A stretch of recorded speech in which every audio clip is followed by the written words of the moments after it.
Video ini dihasilkan adalah bertujuan untuk memberi penerangan dengan lebih jelas mengenai kecacatan yang dialami oleh klien, iaitu hyperaktif. Hyperaktif ataupun dikenali sebagai ADHD merupakan satu jenis kecacatan mental. Hyperaktif merupakan masalah perkembangan pada kanak-kanak. Ia berlaku apabila kanak-kanak yang dikenal pasti mempunyai masalah tumpuan dan bersifat amat aktif pada masa yang sama.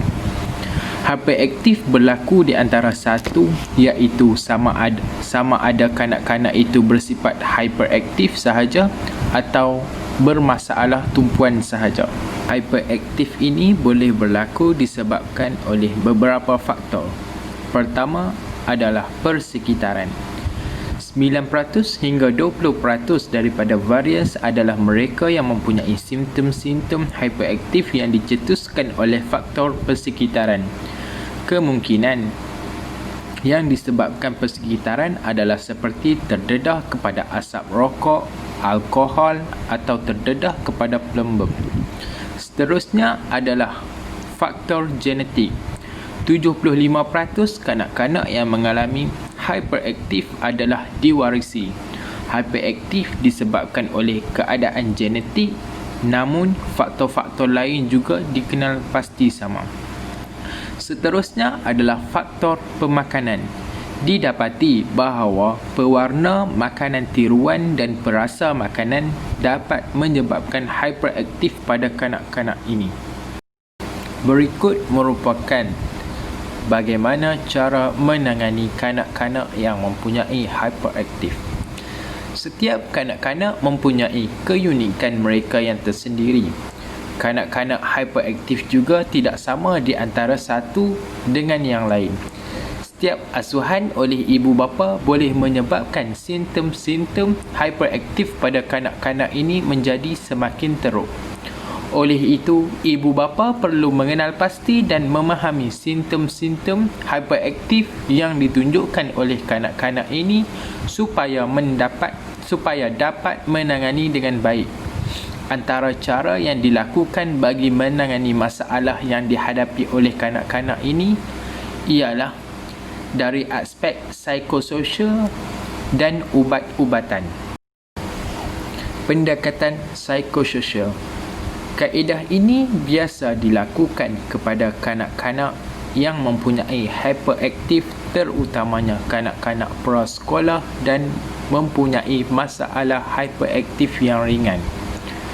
Kaedah ini meliputi berbagai-bagai pendekatan terapi dan ia bukan semata-mata tanggungjawab ibu bapa. Terapi ini merangkumi latihan perubahan tingkah laku kanak-kanak, terapi keluarga, intervensi peringkat sekolah, latihan kemahiran sosial dan latihan kepada ibu bapa. Seterusnya adalah pendekatan ubat-ubatan. Melalui kaedah ini, kanak-kanak yang mengalami hyperaktif akan diberikan ubat, bukan stimulan, bagi mengurangkan simptom-simptom yang ditunjukkan.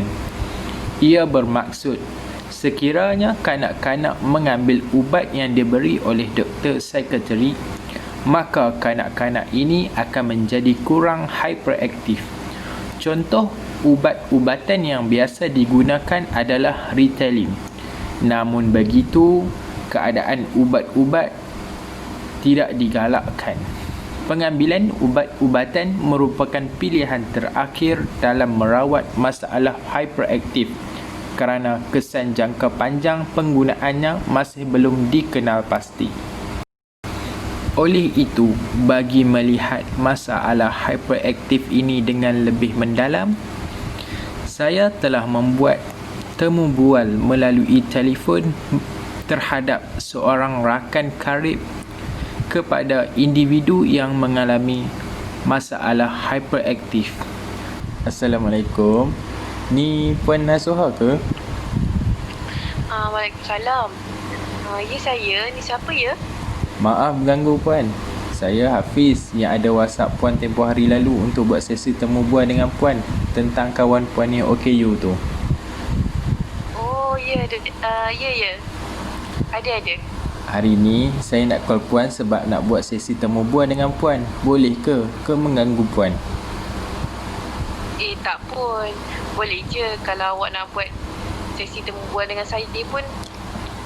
Boleh je. Lagipun saya tengah free ni. Oh, okey Puan. Sebelum kita nak lebih mendalam, izinkan saya perkenalkan diri saya dulu boleh? Boleh, silakan. Nama saya Muhammad Hafiz bin Burhan, merupakan pelajar Universiti Utara Malaysia dalam jurusan Ijazah Sarjana Muda Pengurusan Kerja Sosial. Saya buat sesi temu bual dengan Puan ni untuk mendapatkan maklumat daripada Puan tentang rakan Puan yang alami masalah OKU tu. Bagi tugasan kelas saya iaitu kelas kerja sosial dalam OKU. Sebelum saya nak ajukan beberapa soalan dekat Tuan, izinkan saya buat penerangan terlebih dahulu tentang etika kerja sosial, boleh? Boleh, silakan. Okey, macam ni Puan. Saya sebagai seorang pelajar pekerja sosial ni mempunyai etika kerahsiaan. Oleh itu, segala maklumat yang Puan bagi mengenai kawan Puan sama ada sulit atau tak, tetap saya akan rahsiakan.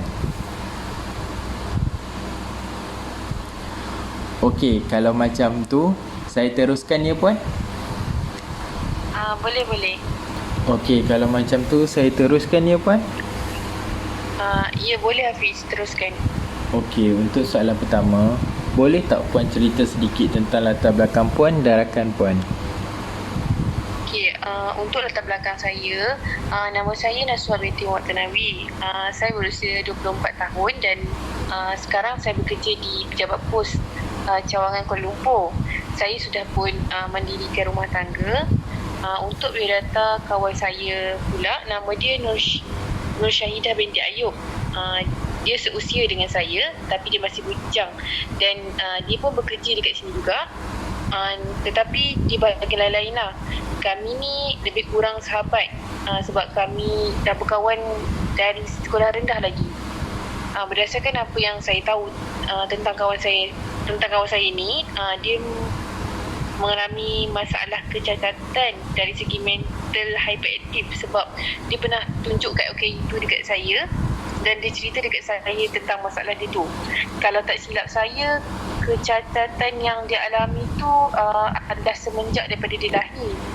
Sebab dia pernah cakap waktu dia usia 2 tahun macam tu rasanya, ibu ayah dia dapat kesan yang dia ada hyperaktif selepas dia buat rawatan dengan doktor pakar. Oh, macam tu. Terima kasih Puan untuk soalan yang pertama. Untuk soalan kedua pula, adakah Puan mengetahui jenis penyakit yang dialami oleh kawan Puan tu? Ni apa yang saya tahulah berdasarkan apa yang hasil daripada ibu dan dia sendiri cerita. Kawan saya ni merupakan golongan orang kurang upaya yang ada masalah mental.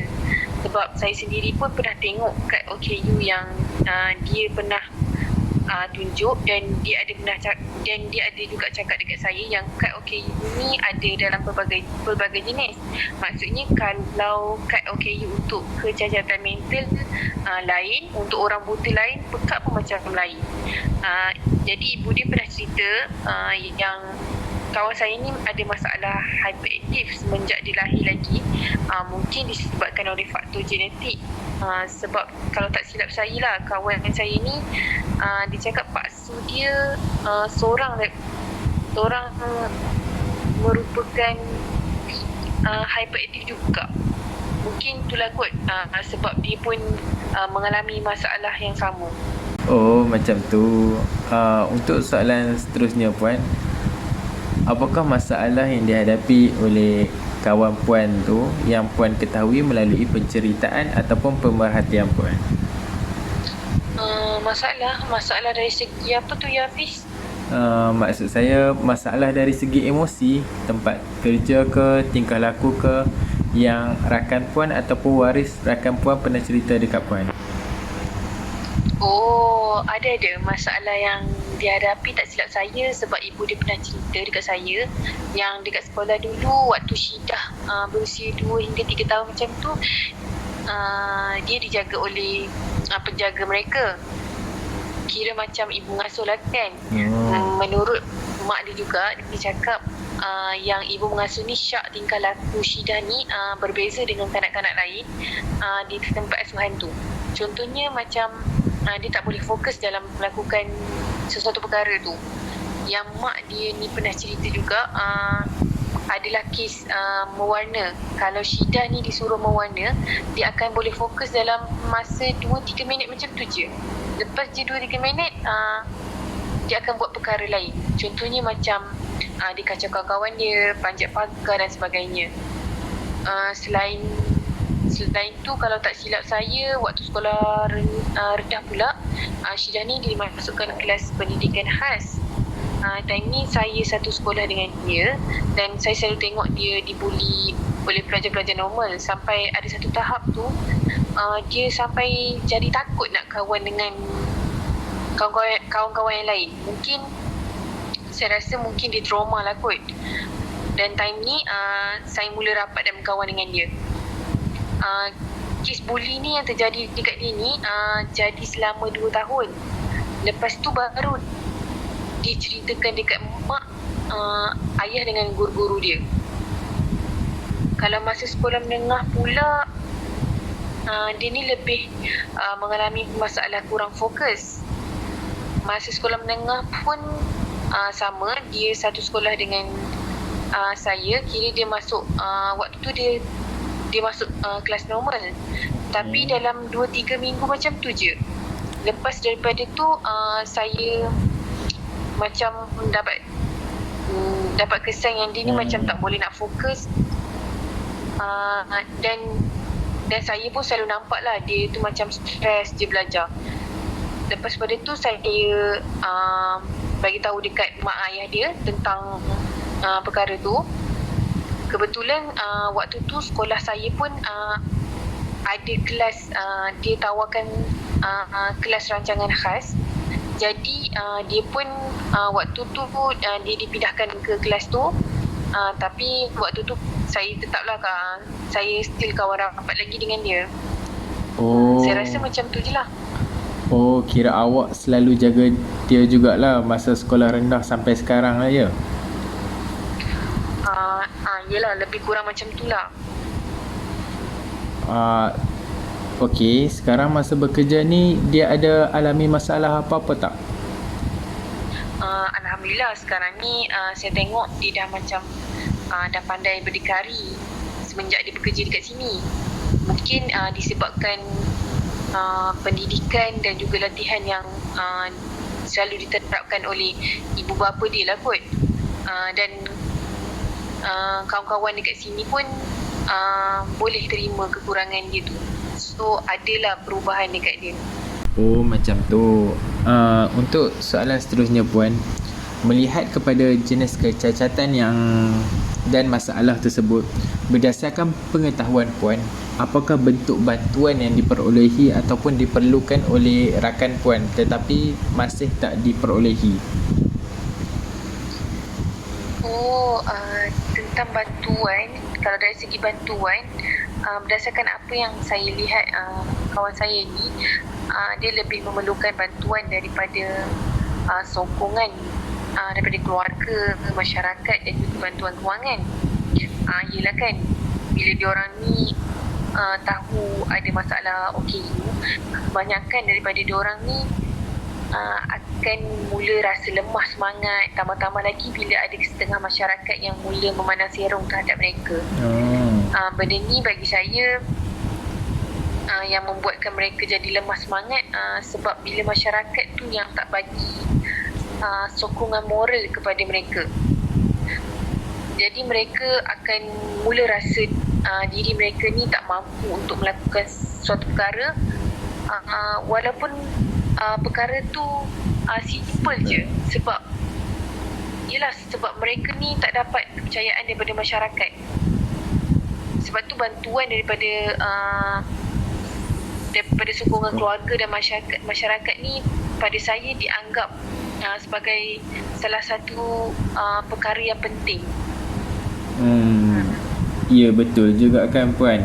Tambah-tambah bila nak ambil mereka bekerja, kebanyakan syarikat atau majikan suka memandang rendah dekat prestasi mereka ni. Tapi bersyukurlah sebab kawan Puan tu dapat juga bekerja, tambah-tambah satu tempat dengan Puan. Selain tu, ada tak lagi bantuan yang kawan Puan perlukan? Kalau tak silap saya,